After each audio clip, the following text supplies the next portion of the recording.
We're in Turin, and this might not be the first Italian destination you think of. However, it is the capital of its province, Piedmont. I don't know. I'm doing it in French. Yeah, I don't think it's Piedmont.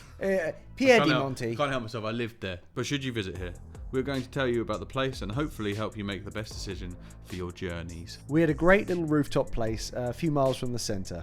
This made things reasonable, and on the sunny day, taking the electric scooter was great fun. A little warning though, the public transport to and from the airport wasn't good at all.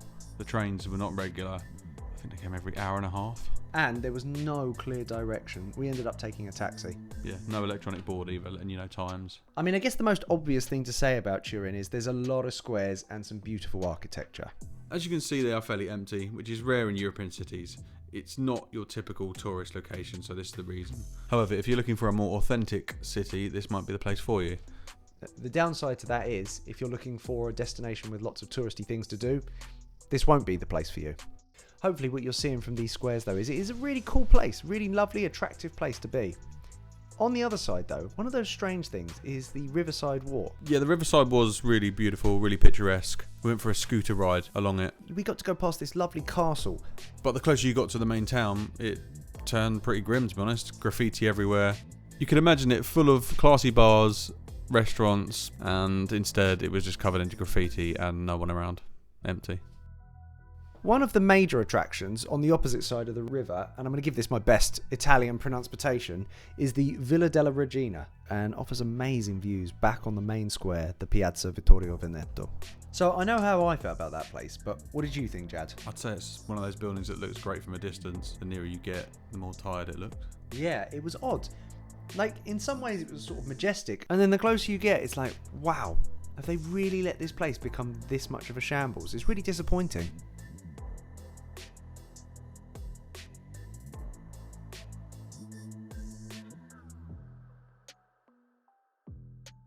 On the right, you'll see the Mole Antonoliana.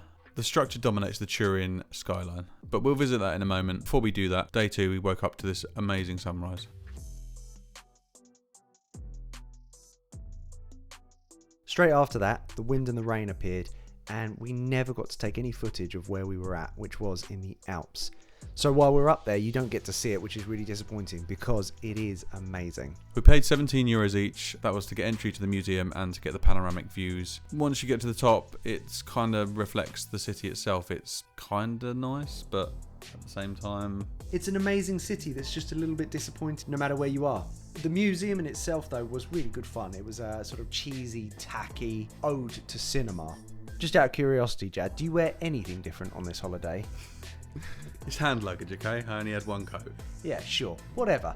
And the building is 150 years old and actually is kind of spectacular. We didn't feel disappointed by our €17.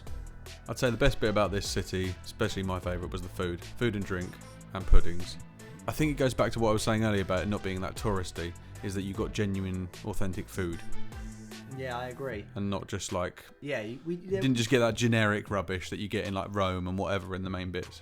I agree. There was a place called Vibes at the bottom of the Mole Antonelli, and they were amazing in there. It felt like 5-star food, but at normal prices. It was quite spectacular. Yeah, pub prices. Everything seemed to be very hospitable. Especially when they didn't even speak English. No one spoke English, and everyone was like welcoming and tried their best. It was so nice. So, honest sum up, would we go again? Jad, would you go again? I don't know, I feel like that saying completed it, mate. If that's what I feel like with Turin. Did it in 3 days, saw everything, and I don't feel the need to go back, if I'm honest. I was really pleased that we went. Don't need to go back. And I would say to anybody who's going there, you'll have a great time. So the last video we did on travel was Chamonix and Mont Blanc, and here we are flying back over it on the way home.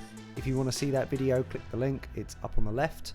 And whilst you're at it, like, subscribe and hit that notification bell if you like. Thanks very much, guys. Our next video will be coffee house reviews in our hometown of Brighton. If you want to see the first episode, that's up on our channel. And see you next video.